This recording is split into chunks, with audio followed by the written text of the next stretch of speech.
Call to order the meeting of the mayor and council of River Edge, July 24th, 2025. Regular meeting, River Edge Library, 685 Elm Avenue, and remotely on Zoom. In a moment, we'll stand for a silent reflection. Let us consider our country and the world as a whole and its government's leaders. And then if we could have Councilman Benson lead us in the flag salute.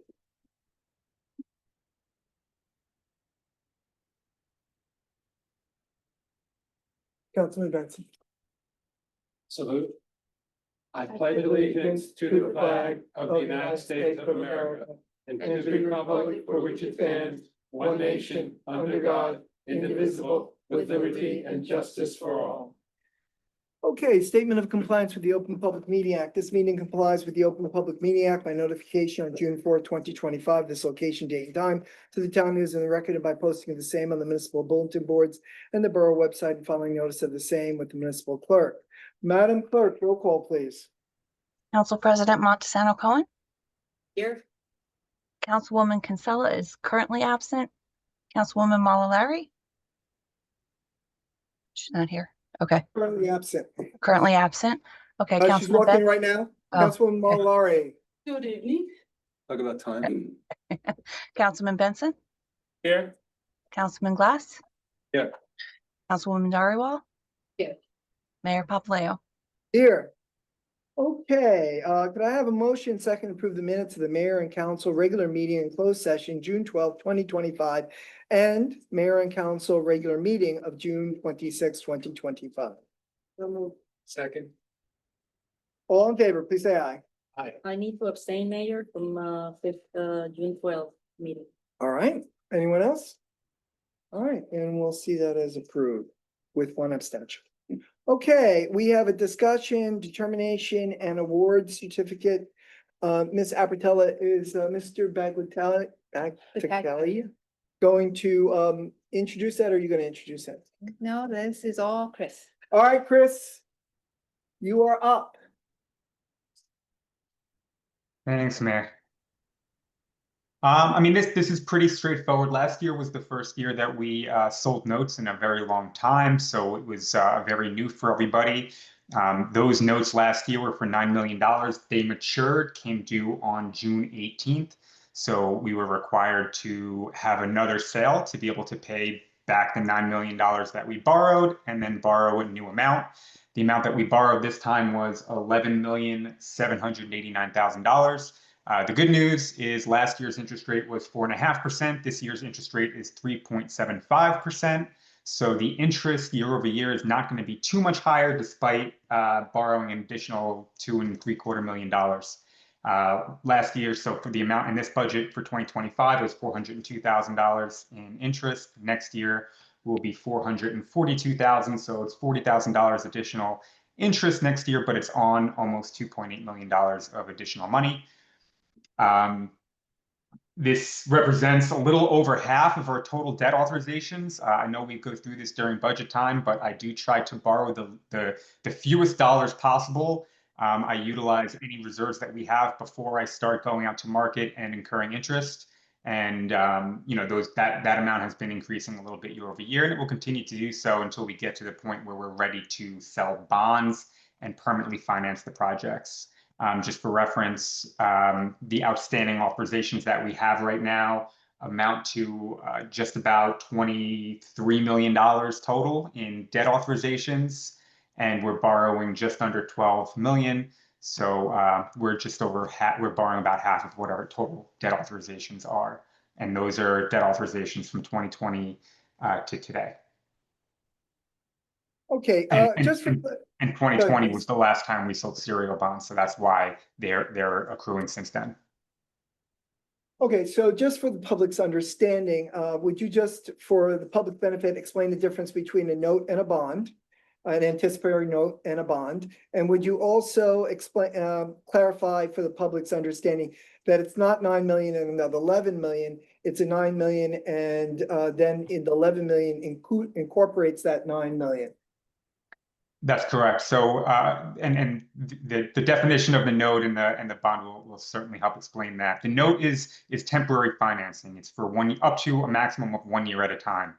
So every year the note matures, we have to pay it down in full along with any interest that accrues, and then you start the cycle on the new note. So the 11,789,000 that we borrowed this year, 9 million of that paid off last year's note. So it's not in addition to the 9 million, it's instead of the 9 million. And then we borrowed an additional $2,789,000 of new money in addition to the 9 million. At the point where our amortization schedules start to drop, I'm looking at them now, they start to drop in 2030, which is about 4 budget years from now. We'll be looking to sell serial bonds again. So we will likely be in short-term notes for the next 4 years, unless something crazy happens with the market where it's more advantageous to sell early. But at that point, we'll see about a $500,000 drop in the debt that we have payable. And that would be the time to sell bonds on all of the debt accrued since the last serial bond sale, which was in 2020. And when we go to sell those bonds, the life of those bonds will be based on an average useful life of all of the projects that are accompanied within that bond ordinance. Hold on a second. Let the record show that Councilwoman Kinsella is here. Do you see the blue Zoom Yeah, dot? hang on.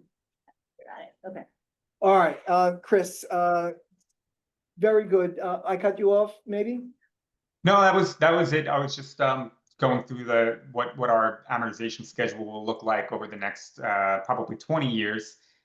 We won't be selling bonds until probably 2029 for our first payment in 2030, and at that time, the life of those will be based on the average life of all the projects, usually around 10 to 12 years.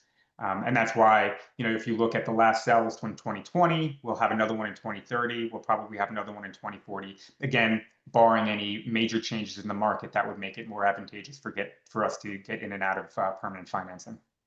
Okay. Chris, how much debt service do we have, not counting this 11 million? Well, the debt service is made up of a couple of components. One is the total debt authorizations, not including the $11 million. We have authorizations for approximately another 11.5 million dollars that are current authorizations.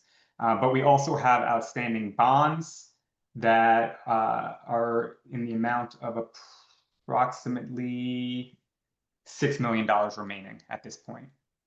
Okay. So those are the three components. We have our notes that are open, we have the debt that we have not borrowed, and we have the serial bonds that are permanently financed.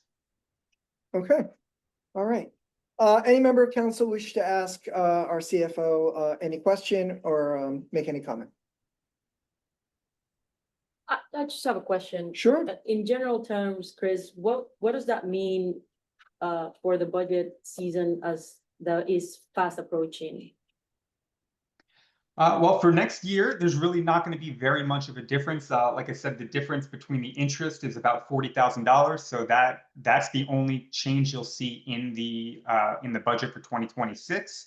But the way that notes work, and this is something that we'll be talking about a lot more during the budget season, which I guess I would argue is year round, but is more prominent in the early months of the year.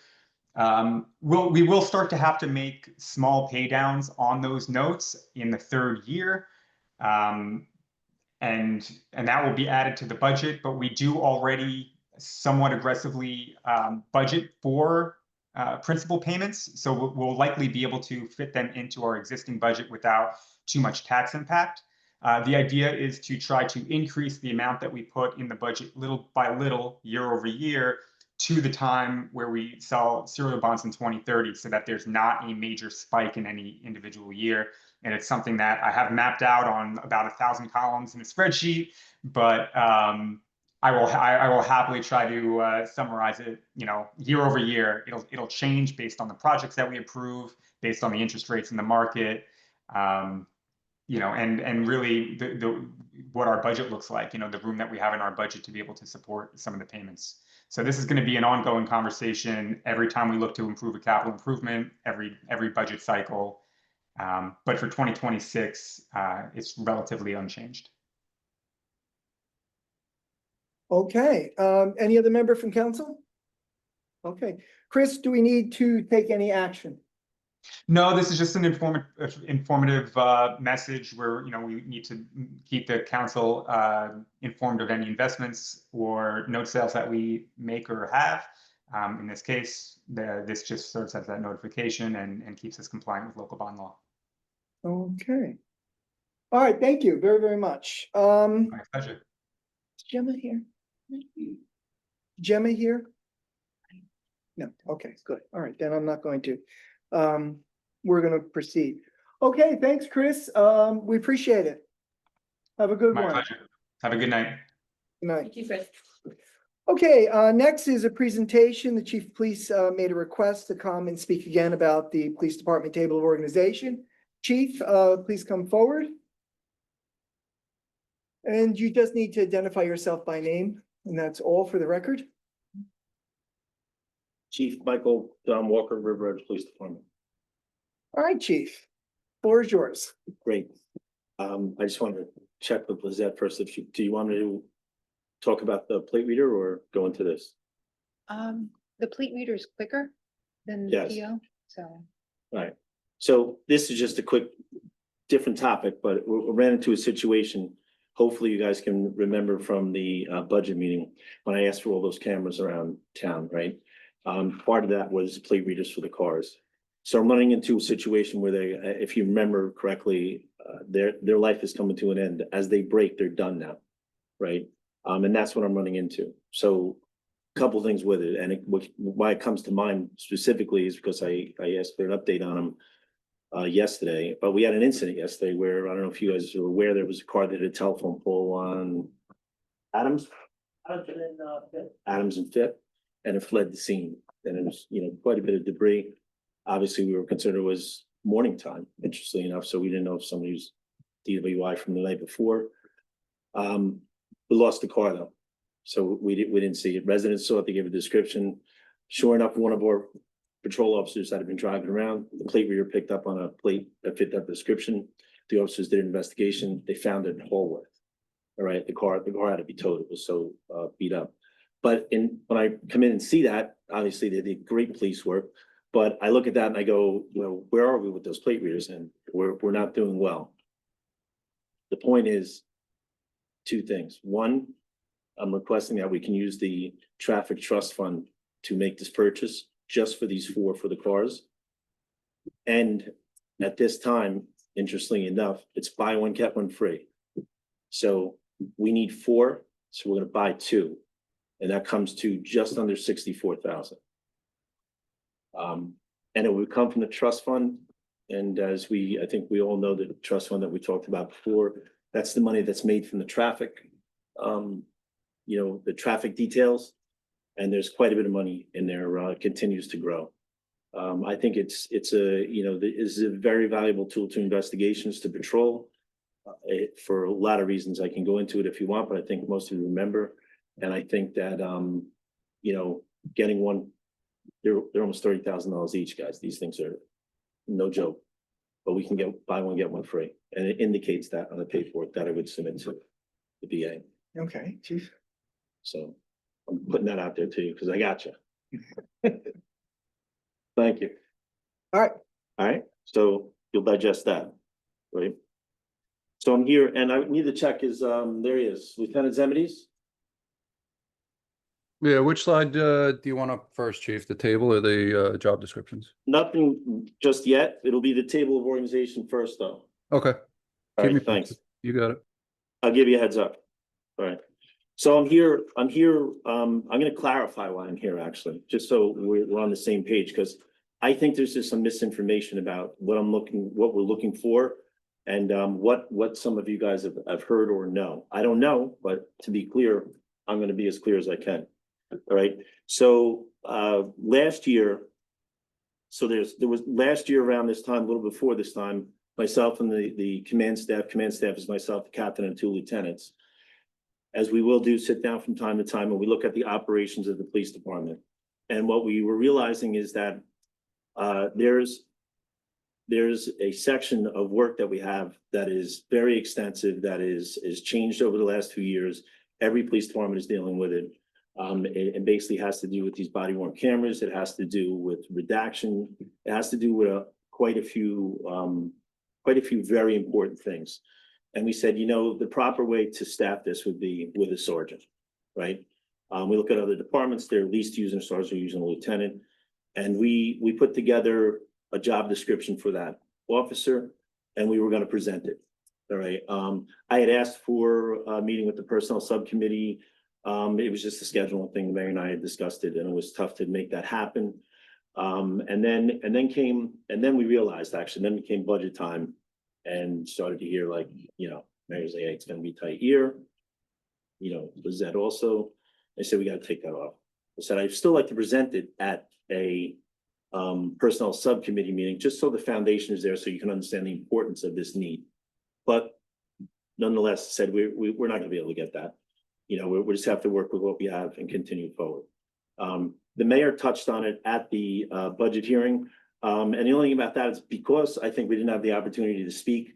It wasn't defined as clearly as I think it needed to be. And that being said, just understand that hopefully there'll be an opportunity for me to meet with this personnel subcommittee meeting and really define what that need is that we feel is definitely there, but respectfully understanding the budget is obviously paramount to what we can do with certain things, right? So understanding that, because again, sometimes I think, well, wait, they still think I'm looking for that sergeant? I'm not. We tabled that, right? This is about the replacement of the captain. As we know, the captain retired at the end of June, and he's an important part of our table organization. All right.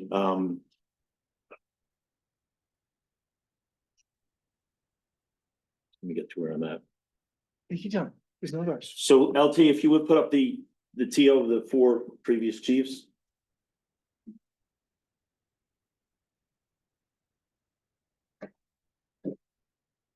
Lieutenant Zendes is currently on vacation with his family and children, but you know, obviously doing a stand-up job for me. And while he's doing that, I think I definitely should point out that sitting behind me is basically the entire police department. All right, there's 23 of us. I don't see anybody who's not here. All right. That support, I like to say it's totally for me, but it is for me. But it's also, they have a very, very big concern in this because it's their future. I can't become the captain because I'm the chief, which is a good thing for me.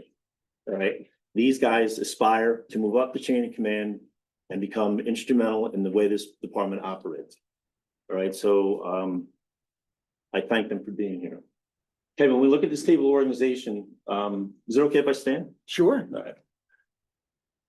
I put this together. These are the last 4 chiefs. Chief, 1 second. Joe, can you hit the plus on the Zoom? One more time. There, thanks, Joe. All right. And we're about years, okay? Chief Quinn, and I worked for these 3 chiefs. Been around a long time. Chief Quinn started in 1984. All right. And when Chief Quinn started, shortly after he became chief, he recognized, you know, we need to do some work on this police department. We need to figure out how to make it better. We're kind of just put together. So at the time, it was Mayor Raffo was the mayor. Chief spoke with the mayor and council, and they agreed we need somebody to look at this police department. So they had an outside company come in, and after some period of time and a very, very extensive and exhaustive, look into the police department and review, it's over 250-page report about the police department. All right, and there's a ton of information in there. All right, I'm going to talk about what's tonight. Otherwise, it's like read War and Peace on it, right? So this table of organization is basically what came out of that. It's called the Polarity Report, all right? They didn't have somebody in charge of the detective bureau. They had somebody in charge of patrol that was kind of just in charge of everybody. They didn't have a juvenile officer. Just had some like a detective. They had a captain, right? He had a captain at the time. They went through the report and the council was very supportive. And the individual writing the report was very kind of big. I kind of find it kind of blunt, like, Bliss, you gotta do this, guys. You need to get this done, all right? So what they did is they put 3 divisions. They made 3 divisions at the recommendation of the report. Uniform division, which we call patrol, criminal investigations division, which we call detective bureau, and administrative services, which is the captain. All right, that was their strong recommendation, and this era, 1986, it took place. They plugged it into place. All right. It also included a juvenile officer at the time, and it said, watch the juvenile officer, and you may need to promote them. And they had a juvenile officer for a short period of time, and they made him a sergeant. The reason being is that your sergeant of juvenile, who's actually second in command of the DB, right, of the structure. The sergeant has a lot of involvement with parents and children, and that needs to be somebody that has authority to make decisions, and it needs to be somebody that's well-trained and be very consistent in uniform with juvenile justice. Juvenile justice is quite different than adult justice, all right? So when we get involved with juveniles, we're actually detaining them, right? We're not locking them, we're not arresting them as a whole. So that it was seen like, hey, you guys, you gotta get this right for your juveniles. And at the time, the report reflects they had a juvenile problem. Right? It wasn't me. I was just coming out of that age. So that wasn't me. That's the structure they had, all right? Now, Chief Strace takes over in 96, all right? And they say to him, hey, and the captain eventually retires in his time. They said, Chief, we're not giving you a captain, right? Chief tried his best, we're not giving you a captain. So what we'll do those, we'll give you a civilian administrator, right? The civilian administrator was a very smart guy. He was a dispatcher for us. He was a podiatrist, all right? Great guy, basically got tired of looking at feet, wanted a career change, and he became a dispatcher for us, did a great job, and the chief tapped him today. Can you help me out upstairs and be an administrator for me? I said, sure, I'll help you out with that. What the chief realized, and I just, I don't know if you know Chief Strace, he walks every morning at 7 o'clock, does his trek. I talk to him every now and then, and I knew this, but I confirmed with him. He goes, Mike, because I started in 88, he goes, it helped. But he didn't have the powers of a police officer. He couldn't go down and ask all these guys, hey, I need this from you. Why is this? Why is that? When he ordered stuff, he didn't know what police equipment is. He could do his homework on it, but it became an issue. It didn't work smoothly. Brilliant guy, he's a doctor. But he didn't know what training was for law enforcement. He would just see courses here and courses there. And he basically had to be directed by the chief in many of the things that he did. And we lost the ability for him to come down and be a part of this, to certainly can't take command of anybody, right? He can't help out in a situation. If the chief isn't there, it's gonna be one of these guys that has to take over, right? And that's what would happen, right? And the concern with that and what happened is, so now I'm a sergeant here. I'm a sergeant up there eventually, right? And these 2 guys are great friends for a long period of time. It's the job will do. Sometimes, things don't always work out. They didn't end as the best friends. I love them both dearly, but what happens with that is now the chief is gone. So one of these guys has to take over. Well, when you run a patrol division, in my career, I've been in every position, understand. I ran the patrol division, I ran the detective bureau, I ran both at the same time. When you run a division, it's your focus. And you need to know what to do with that. You need to know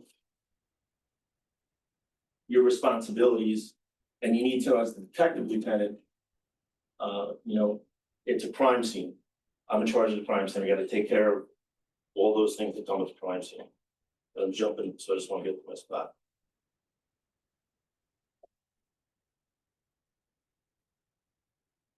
All right.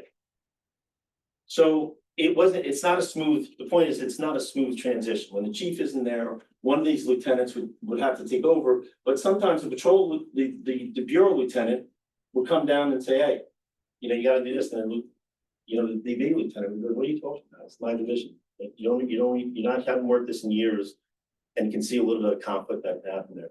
But nonetheless, the senior lieutenant's in charge of the police department, and he has to call the shots. So it just wasn't smooth. And Chief Serace certainly knew that, he lived it, and life went on.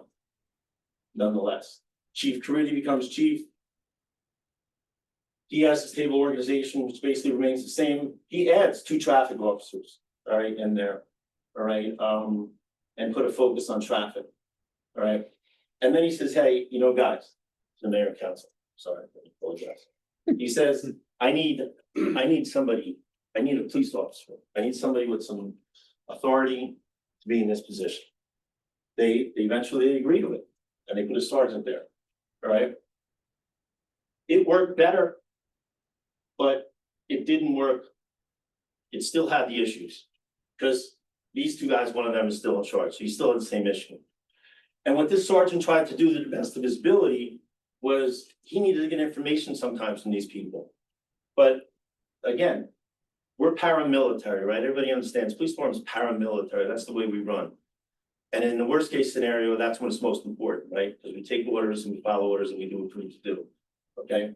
But the sergeant has to, you know, often sometimes he would need information from these people, but now he's skirting another sergeant, or he's skirting a lieutenant, and it just didn't flow as well as it should.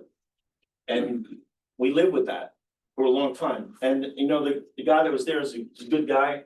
I think that, you know, it probably wasn't fair to him, because he would find himself butt head sometimes.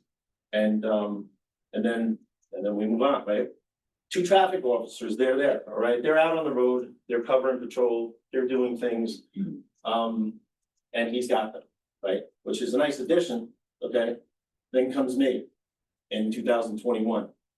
And most of you were here, all right? You guys were, I was lucky enough to make chief at the time, and I said, my 5-year plan, if you remember, you know, I put together my little book. Everyone got it, right? People chief. And in there, I laid out a 5-year plan, a strategic plan, how we're gonna turn this place around. Because it was a tough place, kind of.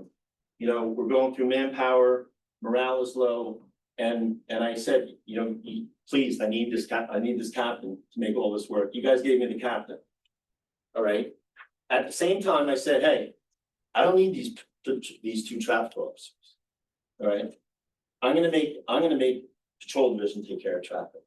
I'm gonna find the right person to oversee traffic, and traffic is gonna work fine without these guys. That's $400,000 right there. Right? That's gone. They're gone. Those $400,000. So I asked for the captain back.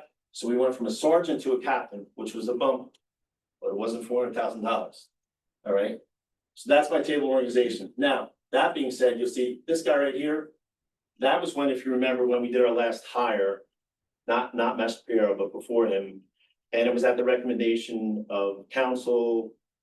It might have been G. Kobe, who said, you know, you're right there, we might have to take 3 of these guys. Because every now and then we lose a guy, even though my retention of the department has been exceptional. Over here, we lost 7 guys in 6 years. I lost 1 guy to Paramus. We took Paramus took him back. We made him much better, and they took him back. That's the truth, right? And this guy remains though, okay? Now, we've used this officer, because I've had people out on paternity, all right, people out of different things, so jumped in and helped out patrol, right? But eventually we're gonna get back to where we're in a good place, okay? To where these squads are full. This is basically a sergeant, right? There's 4 squads of 4, sergeant and 3 patrolmen, right? we're not gonna need this patrolman. All right? And these are on here just to be straight up. Everyone knows that that's your school officers, paid by the Board of Ed. That's our newest guy, our SLEO 2. That's the per diem guy, gets paid hourly. He's gonna be a productive individual and help us in a lot of ways. To save money is the truth about that. Right, so let me just see where I'm at.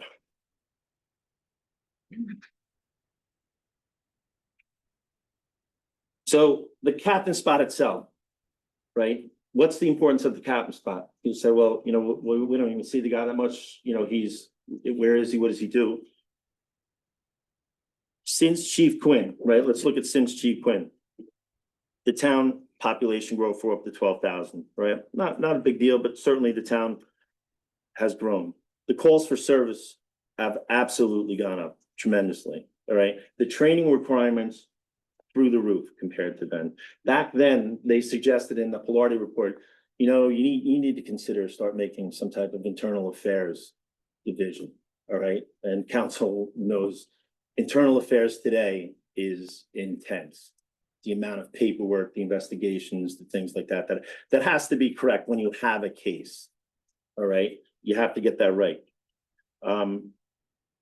The directives from the Attorney General and the Bergen County Prosecutor's Office have increased tremendously since the 80s. All right, we have the body worn cameras, and you know, we know how enormous the work is with the body worn cameras, and that's straight from the Attorney General, the reviews that we have to do, the redactions that we have to do, and the redactions it's not like a regular report Oprah request. You know, you've heard me say before, we can't be luckier to have our records clerk, Carol Byrne. Probably one of the lowest paid employees in the borough. And because she's so exceptional, we're able to have her work on the redactions, but they can never go out without the lieutenant reviewing them when it comes to these body worn cameras. We need to know if there's an issue. We need to know if it's going to go out for discovery. We need to know if it's going to go on YouTube. It can't have the wrong things on it. And there's reviews mandated by the Attorney General. You have to review so many patrol. You have to, the sergeants do, the lieutenant has to review them, and so on up the line to where I have to even review these. And these things could take hours if you do it properly. And then you're turning them into training videos and things like that. It's an enormous amount of work that falls under the captain, right? You know, we're accredited now, right? We became accredited. We absolutely needed it. You guys know when I asked for it, I explained the reasons why. These three chiefs all had their own written directives and policies and procedures. I came in and I come into an era where it's like, hey, best police practice is where you should be going. All right. I didn't start my fourth group because we never got rid of all the other three. So we went to accreditation. You guys agreed, mayor and council agreed, gave me the money, we went forward. It was a long, hard job, took a lot of officers involved, accreditation officer to get that done. All right, and now we're here. It's a great thing. Here we are, we're accredited. It never stops. Accreditation never stops. The accreditation officer is reporting stuff on a weekly, certainly on a weekly, on occasion, certainly on a monthly basis. He has to stay involved and get this done, right? Purchasing issues are always ongoing in a police department. You know, whether you're trying to get cars, equipment, you know, nothing's easy when government tries to purchase anything. But you have to stay on top of it. We just had a car dealership try to shake us down for $3 extra thousand. And we realized we already gave you the purchase order. You know, you didn't give us the purchase order. Yes, we did. We had to go back and find that. We found it. We said, get out of here, you know? But if you don't pay attention to that stuff, you're gonna somebody's gonna take advantage of you. All right. The hiring practices have changed. We added the SLEO 2s, the SLEO 3s, and we haven't even started on the SLEO 1s. The SLEO 1s will be the ones that replace the reserves.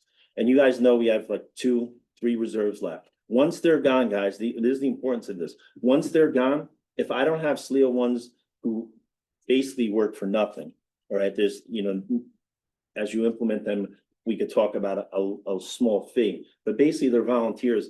Without them, the officers are working. And if the officers are working, more often than not, it's gonna be overtime. So those guys are very valuable. I can't get there. I haven't been able to get there yet. All right, to put them in place. You gotta hire them. You gotta put it out there. You gotta do interviews, you gotta do background checks. It's lengthy. And we're looking, we'd love to have like at least 6 of them. Right? So that's an area where on my 5-year plan, I'm 4 years in, that hasn't taken place yet. All right. Electronic scheduling is something that we've gone to, all police departments have. Scheduling is a beast. And what I mean by that is if you don't know how to do it and you don't know how to make it work, you will cause overtime like that. That quickly you can cause overtime by making a mistake or by not realizing I could have taken a guy over here and put him over there. I could have brought this guy in early. I didn't need a guy then, but I brought him in by mistake. That's either one of the lieutenants, and I'll give them an opportunity to speak at the end. They're the ones who have been involved with it. The captain was running it. All right. And that's a very serious, very expensive area of supervision. All right. We have an electronic system, but it's a beast. You got to stay on top of it. And then we have things like with community policing, the website, and those are all things. Everything I just talked about, though, has been added since Quinn. But keep in mind, I'm not asking for 2 more patrolmen. I'm not asking to keep that patrolman in blue. I'm saying just give me the same table organization that the chief had 40 years ago, guys. It's 40 years ago that he had it. All right.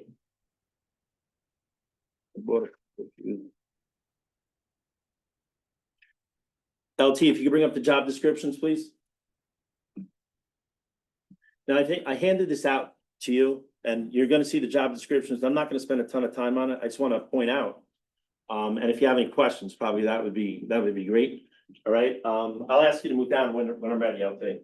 So that's me. Right. We're gonna move down. So where we're going? Let's go to the captain, please. All right. That's our captain. Right now. These things shift a little bit depending on the officer. For example, the officer that does accreditation, most likely if he becomes captain, that'll move with, right? You're not gonna retrain somebody. But there's certain things that this captain does that'll go down to a lieutenant, all right? But the captain is involved in very serious things. Second in command, you're gonna hear me talk about that. Bureau of Professional Standards is IA, and it's also keeping ethics, and that is intense in New Jersey, right? It's intense, comes to the AG. ICAT able training, all this stuff we have to go through. Licensing was just mandated. This is something that since I've been chief, we get the license. Now you say, what's the big deal? You got to fill out some paperwork each year. You got to stay on top of the license because you got to know, you got to do the background checks on your guys each year. We do a third of the department every year. They're doing background checks, includes their own social media, all right? And I can tell you this, I'm not worried about my guys. They're great, all right? Could one of them make a mistake here or there? I really don't think so. There's some nightmares around the state. You got to stay on top of that. If you don't stay on top of that, it goes right to the top. It's me. I take the hit for licensing, right? Right away, they're like, you missed that you better really explain how you missed it. So licensing it's a New Jersey thing. It's typical New Jersey. We have internal affairs that is probably the best in the country that really takes care of stuff. They add licensing to it, which is like another, it's almost repetitive. Once the AG puts it out, it's ours, right? All the department schedule, when I said the hiring process, he sets it all up, takes care of it, puts it in order, then gets us ready to do the interviews and everything like that. He takes them and suits them up, gives them the equipment, takes care of the academy. Everything to do with those officers is put through the captain.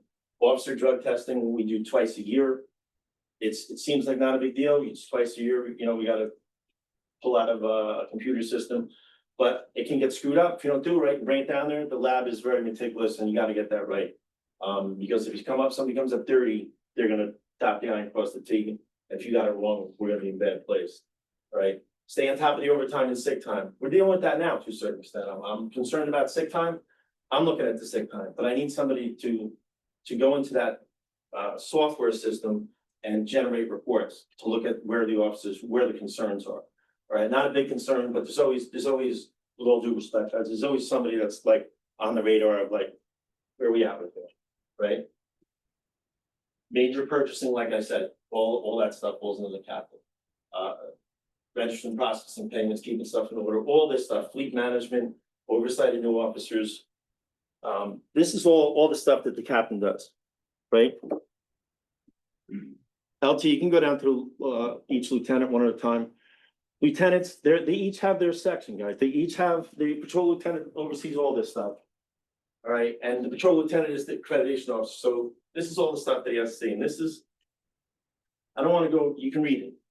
Just trust me when I tell you, it's tremendous. They're here tonight. So if you doubt that they're not overwhelmed at times, you can ask them. That's the patrol lieutenant. LT, if you move up to the detective lieutenant.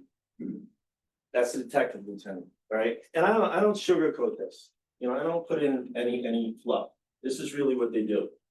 All right, and some of it, like I said, this is here, but it hasn't gotten to where I need it to be. I need it to be, so we're doing quarterly meetings and we're looking at where's the ethics and where are we with these things? How's IA doing? You know, and we're getting there, all right? So then you say, all right, well, where are we? What makes the difference between the captain and lieutenants? The captain is as second in command. That's where I want to get to. You guys have, the mayor's not here, who's in charge? Right? The council president. It's second in command. If he just went on a great vacation, I think we were all there, wish we were there instead of here. But he did while he was gone, right? We get the emails, we get the text, somebody's in charge, right? May not seem like a big deal. I think it's a big deal for you guys. I think the mayor knows it's a big deal to be mayor.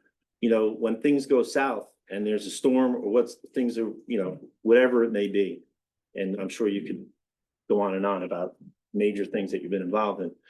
You got to know what you're doing and you got to be in that role and you got to be ready for it.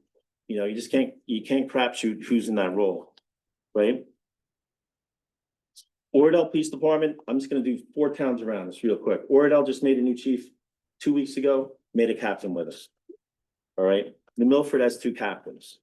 Paramus has a deputy chief and 4 captains, 4 times the size of us, but a deputy chief and 4 captains. Hackensack has 4 captains, a deputy chief has yet to be filled. All right. I went into the lieutenants, how it's concerning. I apologize. That's all right. I went to the lieutenants, how it's concerning if it's just them.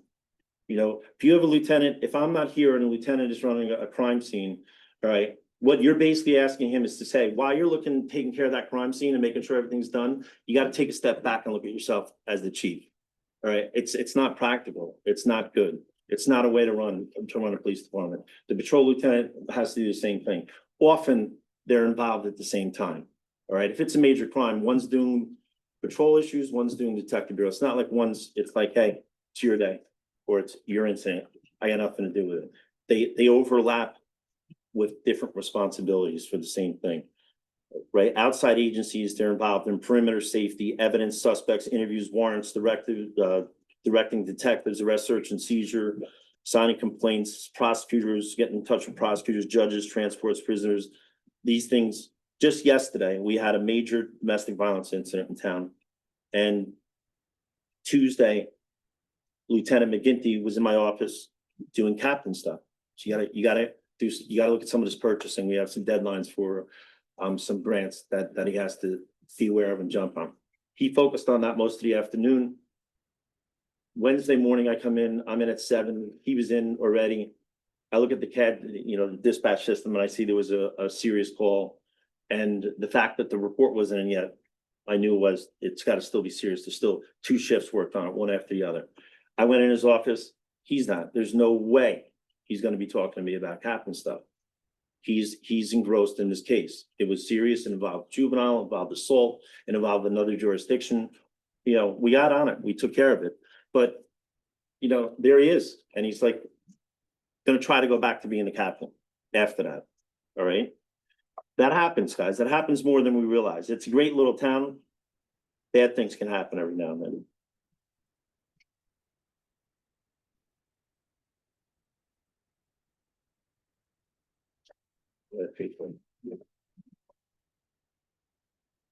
With the police department, from a chief's perspective, really from a town's perspective, certainly from council's perspective, there's, what are real concerns about the way we operate? When things go to a lawsuit, the top three things they look at your training, they look at your policies and procedures, and they look at your supervision. That's what they look at. And they want to make sure you're up to snuff. When I became chief, those three things were my biggest focus. Morale was right there because I needed the guys to come on board and want to work.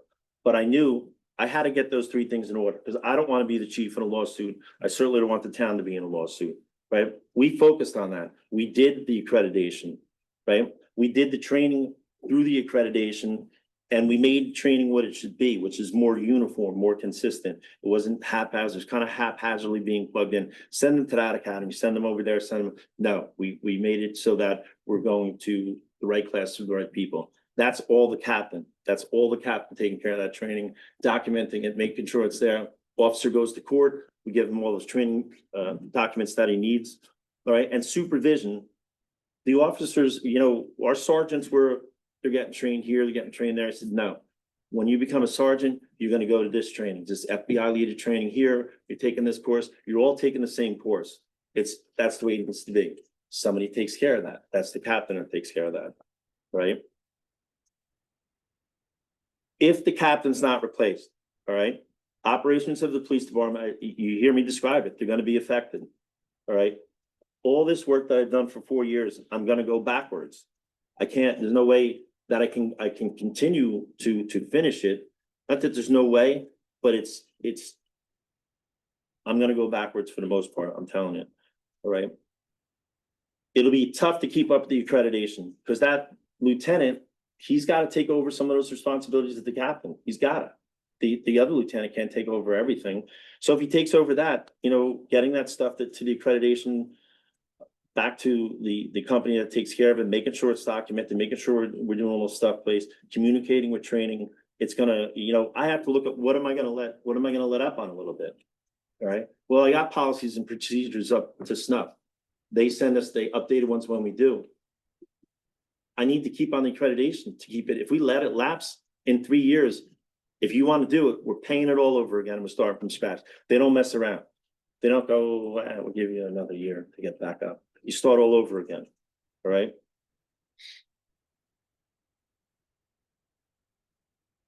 The lieutenants already started working overtime. My bureau lieutenant started working overtime, and it's like, okay, well, hey, you had no overtime.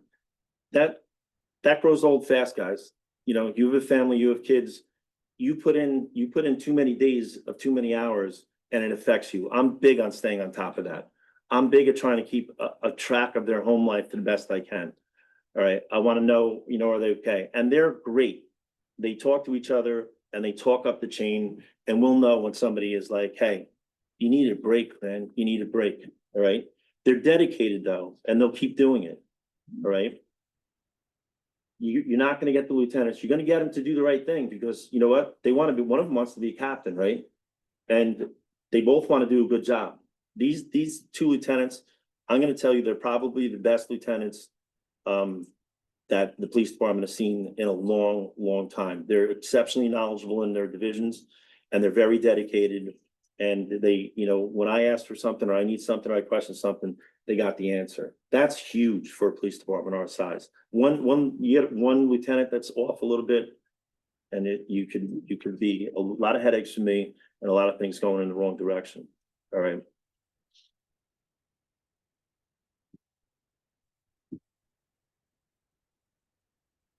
Keeping all that in mind.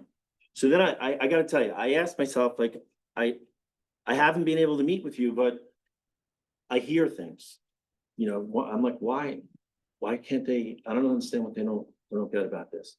Always finances. I'll get to that in a minute, right? That's always, obviously we got to be concerned about the cost of things.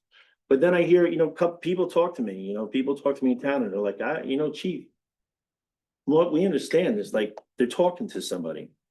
And I said, well, this is a rumor, right? And what I'm gonna tell you now is basically rumor. Why am I gonna bring it up? Because if it's not a rumor, Chief, I want to stop you you're for a gonna know. second. Yes. If you're going to speak about a specific officer with their, No, okay. no officers. No.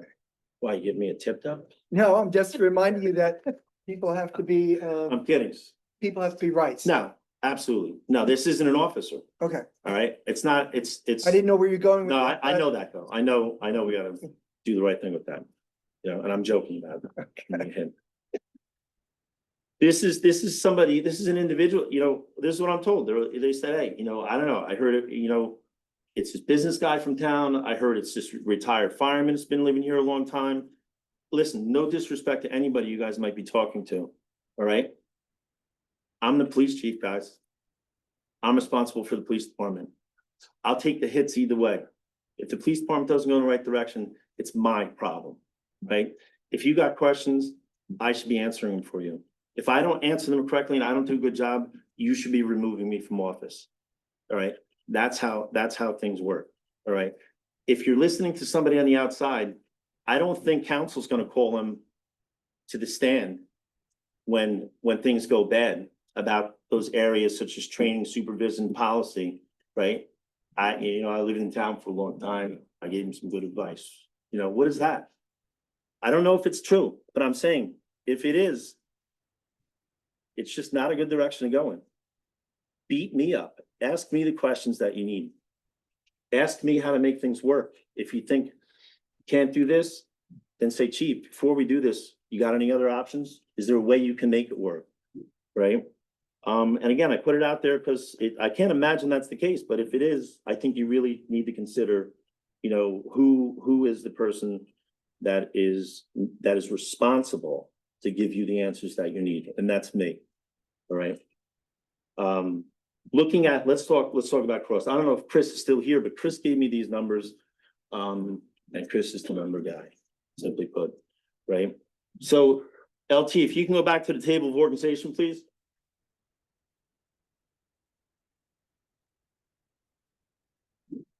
So right now, this guy's gone, right? Not there. This guy's here. All right, what would happen, right, is we bump up. A lieutenant becomes a captain, a sergeant becomes a lieutenant, and then a patrolman becomes a sergeant, and this patrol just bumps up to one of those 4 X's, right? And we remain 23. We're 23 now, but we're 23 with this guy, all right? Patrolman, I asked Chris, I said, Chris, if you please give me some numbers. And I look at top numbers, because that's where they end, that's where we end up, right? A patrolman top salary is 163,450, okay? 163,450. A captain is 192,799. That difference is 29,350. All right, so bumping this guy up and giving me the captain is $29,000. All right, something else that's important to know, because we'll, right, health insurance, everybody keys on health insurance. All right, he left with health insurance, not paid health insurance, but he's gone. He doesn't have health insurance. We just bumped up now, and we're 8 officers without health insurance. That's pretty impressive. That's a third of the department. We're not paying for health insurance. And you say, well, chief, you know, they're gonna turn 26, they're gonna do this, they're gonna do that. And I look at that and I look back, and we average around 6 to 8. For example, I have one officer, it's gonna age out. I have another officer who's getting married in a week. He's jumping over to his wife. That kind of stuff happens. All right. So why, yes, insurance is around 33,000, right? But we're saving that right now because the captain's gone. We're not replacing his insurance, right? For the time being. Another week, I got an officer that is getting married. He told me, he goes, chief, I'm going on my wife's insurance. We're gonna save his insurance.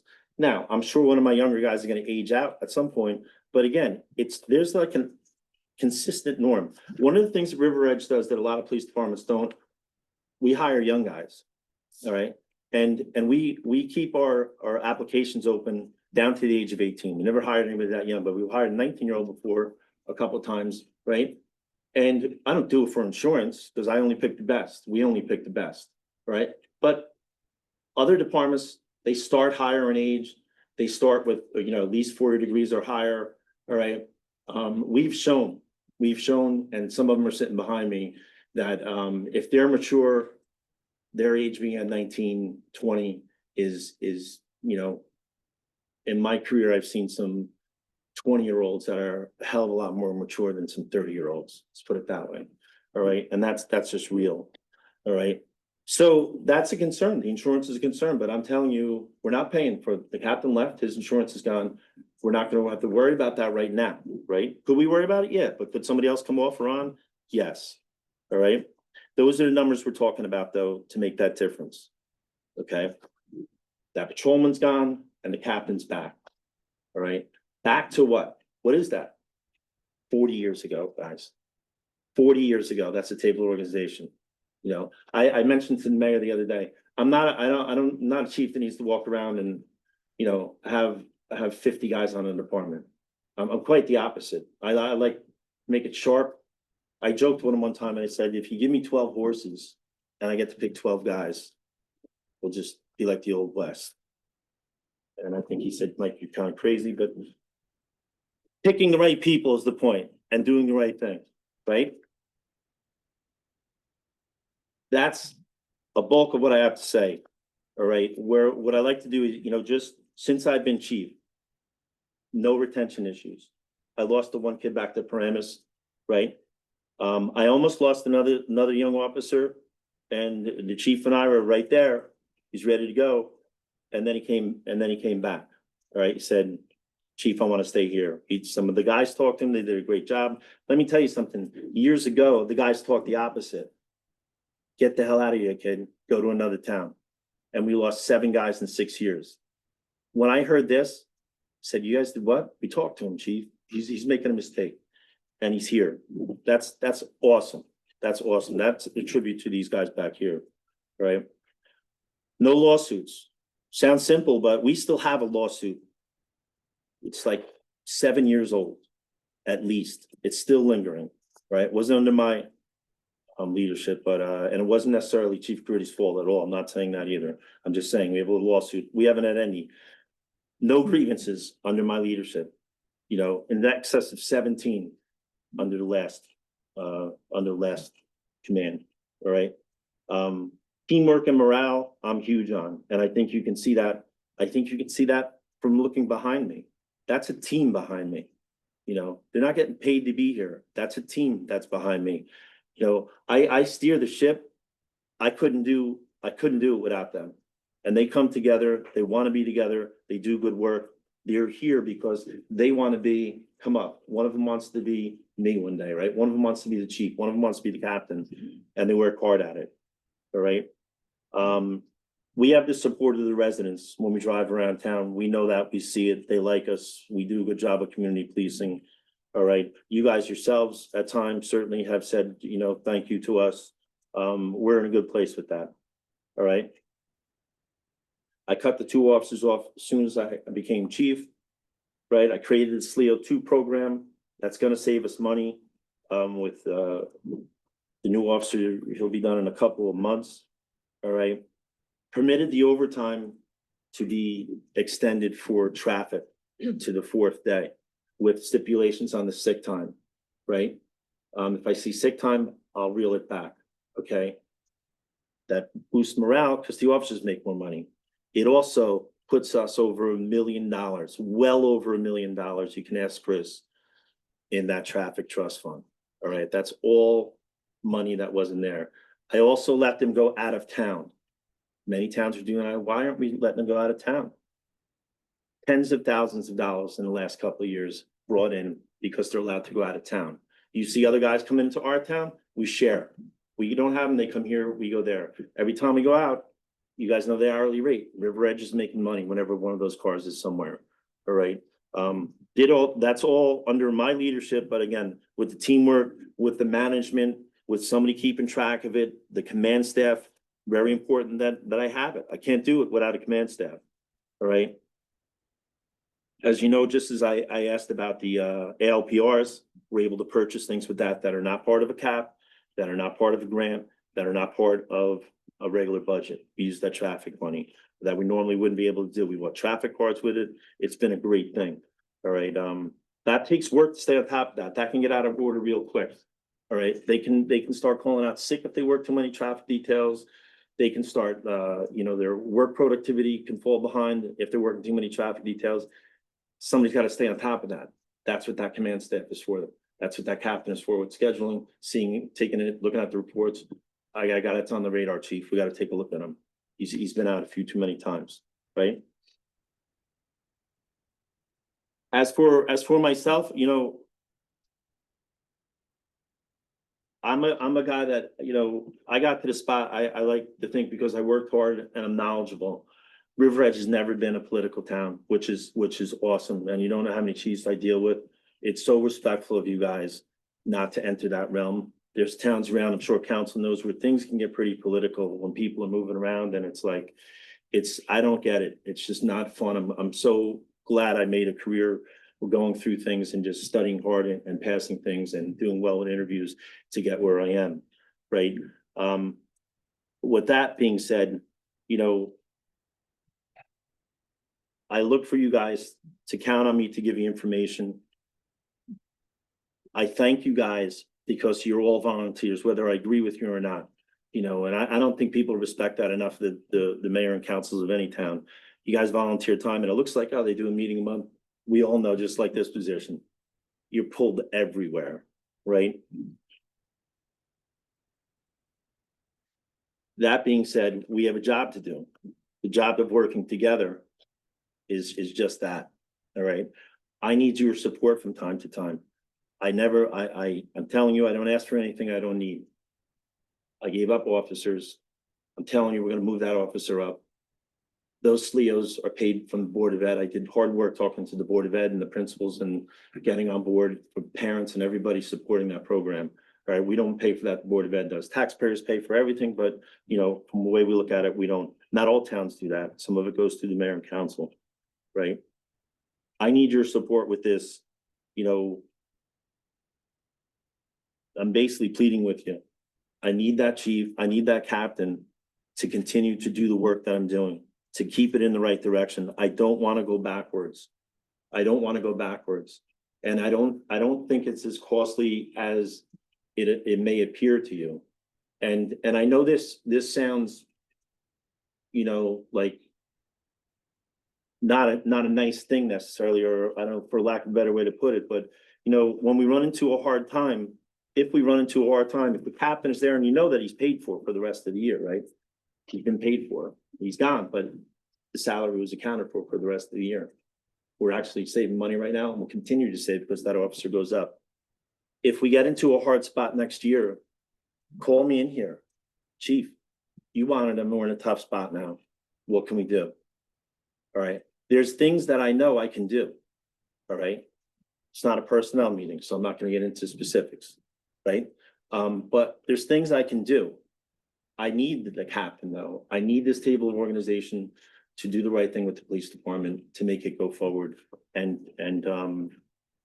do the right thing for these guys, really, and just as a matter of formality, it's my understanding.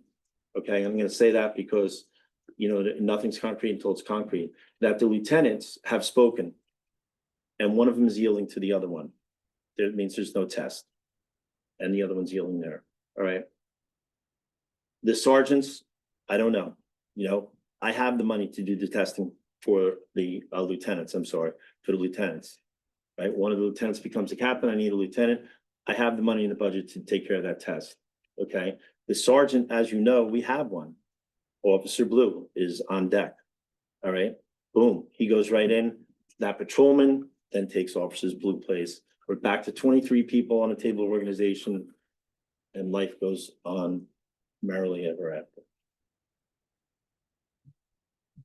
Question? Would any member of council wish to ask a question? Thank you, Chief. All right. So, the way, The only thing I want to do is, because I've said this to the lieutenants, either the LTs have anything to add? Sorry, Mary.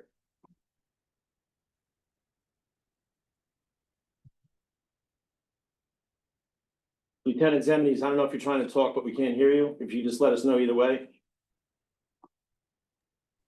No, I would just, again, echo your point. I mean, I can, impact statement, right, is that it has been, overwhelming since Captain Casey left, and there's the, added work that me and Lieutenant McGinty, have done, or are doing, our best to do to keep up with. And I think it's very important to, echo what the chief said, is that the money was budgeted for the entire year. The money is in the budget. It's no new expense than what the anticipated, than the way the anticipated budget was passed for. And I think that's just very important that that point is, stressed as you guys, deliberate or make any decisions. And again, I would, to clarify the chief's understanding, I would say that it is his understanding, and it is that I would be yielding the seat to Lieutenant McGinty. So I'm putting that on the record at this point. So if that helps in your deliberation. Okay. Thank you, Chief. I'll tell you good. Thank you. You're welcome, Chief.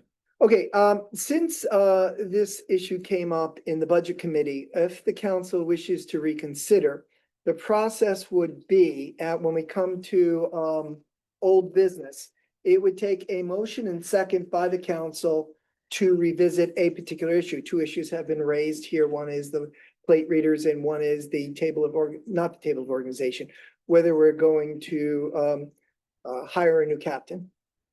That would take a motion and second, and since it's a reconsideration of something that came from the budget, it would require 6 council votes, regardless of how many members councils. If that happens, then the council would reconsider it at the following meeting, and then any changes that the council may or may not consider doing would again require 6 members of council to vote in the affirmative. Okay. Having said that, we have opened through public comments on any item on the agenda. Could I have a motion and a second? LT, can you please restore the screen? Okay. Could I have a motion and second to open to any item on the agenda? So. All in favor, please say aye. Aye. Okay. Is there any member of the public who would like to talk about anything on the agenda? Absolutely, come forward. And Councilwoman Kinsella, can you show me the participants so that we'll see if they name and police? No. No, okay, that's right. But you're, Been in front of me before, but not. yeah. Ken Schaffenhauer, 780 Millbrook Road, River Edge. Yeah. I'm looking over the agenda. I believe you're voting on a resolution 215, which is the rejecting of the bid for the KBG project. Sure. And I believe will go out to bid again pretty quickly with a quick close date.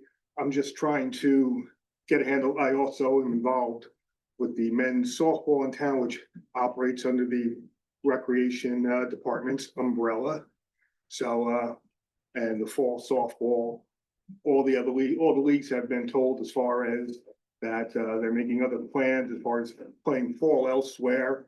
And I know when speaking to Joe Ricca that the timing was going to be good to hopefully get the project underway to not disrupt the spring season when activity really ramps up in the spring. So I was just trying to get a sense as far as when you go back out to bid, is it something where you're just putting out the same proposal and you just pray for a different result, or is there a modification to what the scope of the project is to narrow the gap as far as what was allotted money-wise? Okay, what we'll do is we'll answer your question as soon as we go through everyone who wishes to ask a question, because that's the way open public works. Fair enough. All right, great, thanks. Is there any other member of the public who would like to ask a question or make a statement? You have 2 minutes.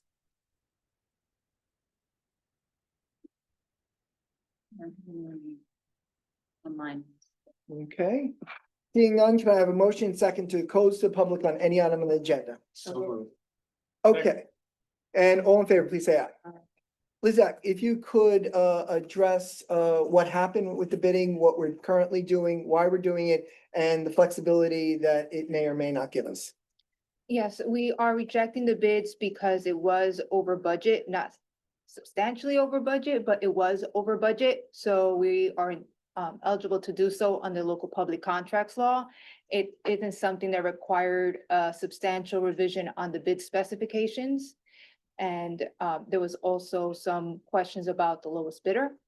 So it's in the best interest of the borough to reject and go out to bid. And as part of the bid notice, it is emphasized that the work must be completed by March of 2026. So we are still on schedule.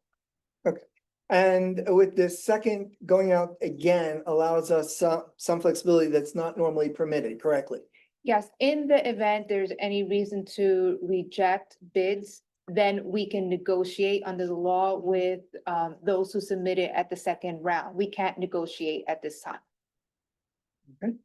Good. Okay, great. The rest, no, we don't do that, but we will open again in hopefully just a few minutes.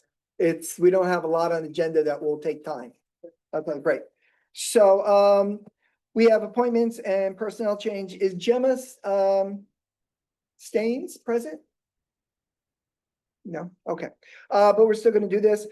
Could I have a motion and second to, this is a direct appointment, but we're gonna put it in the record anyway, right?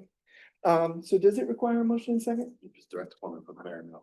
Right, this is a direct appointment Yes. under the law? Okay, so, the mayor, I appoint Gemma Staines to the Green Team as a student representative for a term of, July 24th, 2025 to August 31st, 2026, effective July 24th, 2025.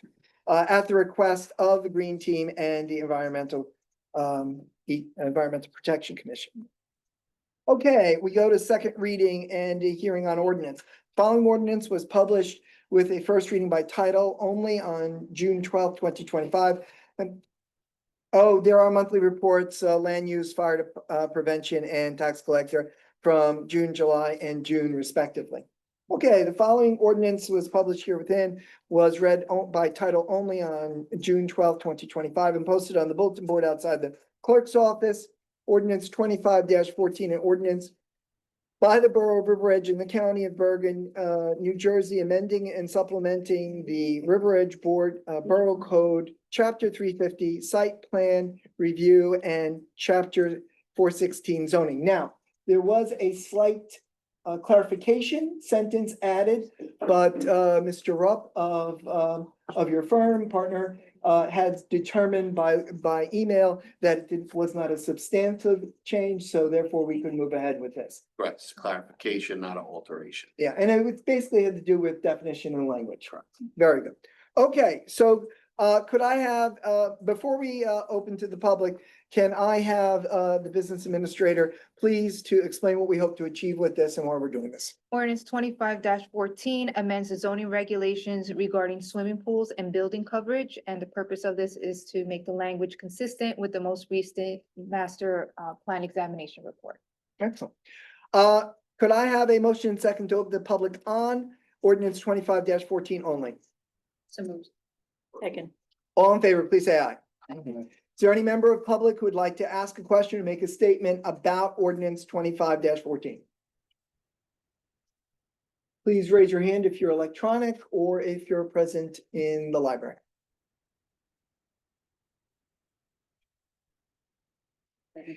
Seeing none, could I have motion and second to close to the public?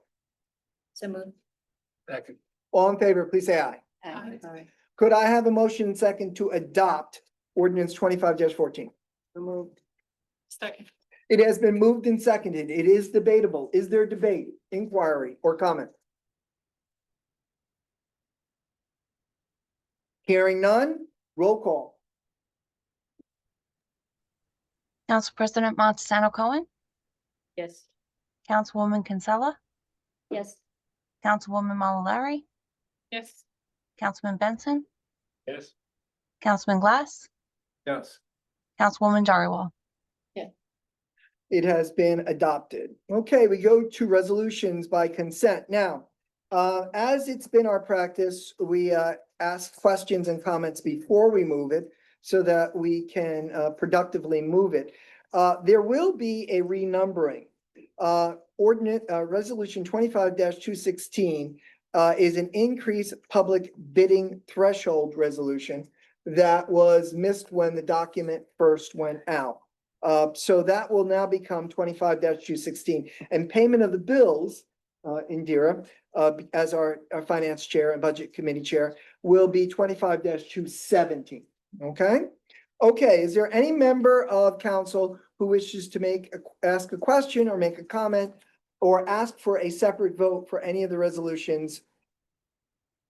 Just a quick question on the threshold, can that be explained? Yes, every 5 years, the Department of Treasury makes a recommendation to the governor, and then the governor concurs. The public entities can, it increases a threshold in which you have to go out to bid. So the current threshold is 44,000, and it changes every 5 years. Before then, it was 40,000, before then was 36,000. This new threshold is 53,000. So anything below 53,000, we could solicit quotes, as long as we obtain the pay-to-play information, unless it's under state contract or a co-op. Anything over 53,000 and it's not under state contract or cooperative, we have to go out to bid. And that's only for municipalities that have a qualified purchasing agent, which I am. So, and this provides flexibility for the departments to make their purchases as long as they have all their paperwork in compliance. And Chief can attest, I'm on top of everybody to make sure they have their paperwork. And so this year, every 5 years, it increases, and the next increase will be in 2030. But in order to elect to do so, governing bodies have to adopt a resolution, and then all the department heads will be notified, as well as the finance department. Any other questions or comments? Seeing none, could I have a motion second to move resolution 25-204 through 25-216 with 25-216 renumbering to be the increased public bidding threshold resolution? Second. It is open for debate. Is there debate? Hearing none. All in favor, please say aye. Aye. Could I ask, all opposed? Any abstentions? Yes, Mayor. I need to recuse myself from 25-204 and 25-215. Very good. Okay, could I have the finance chair, Councilwoman Kinsella, please move 25-217 by reading it into the record, and one member of the finance committee seconding it. Thank you, Mayor. At a regular meeting of the mayor and council of the Borough of River Edge, County of Bergen, State of New Jersey, held on July 24th, 2025. Be it resolved that the mayor and council of the Borough of River Edge approve the following expenditures. Current fund, $1,235,249.53. General capital fund, $529,009.51. Grant fund, $443.89. Sorry. Animal control, $21.60. Trust other, $12,722.61.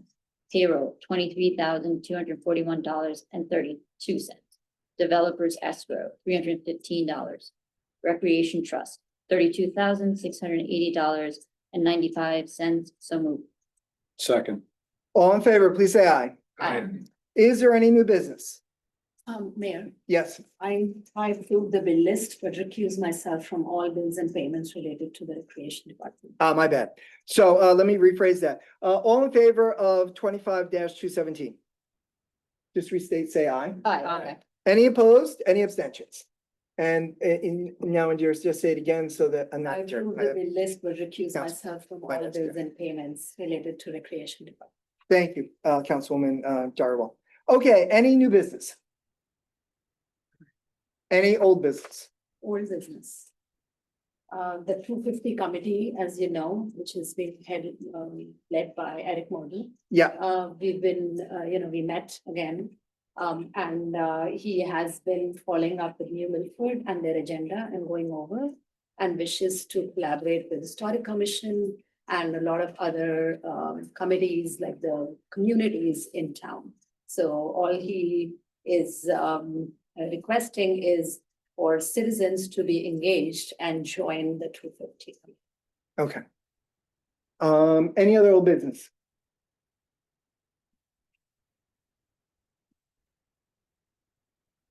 Okay, could I have a motion second to open for public comment?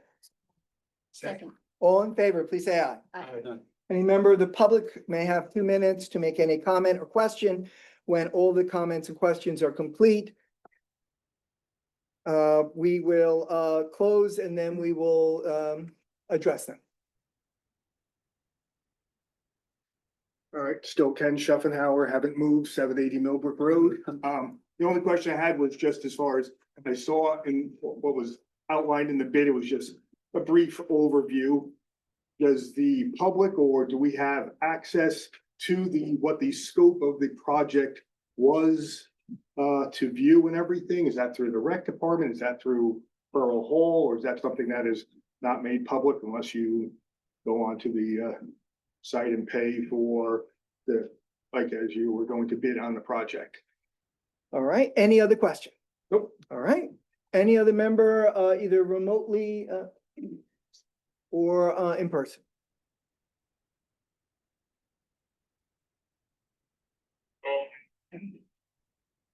All right, could I have a motion and second to close the public? So, second. All in favor, please say aye. Okay, so we have council comments. Councilwoman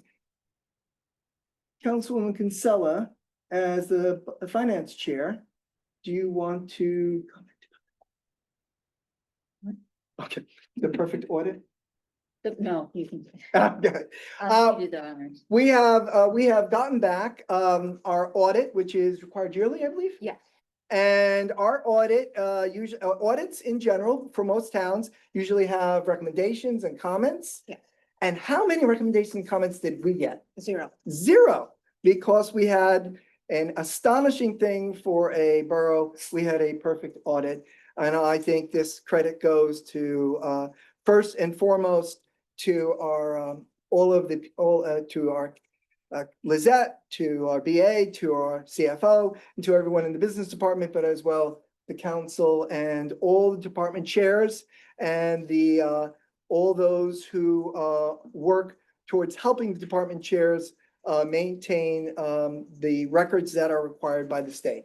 Do you want to add anything to that? Well, it's the second perfect audit in a row. Yeah.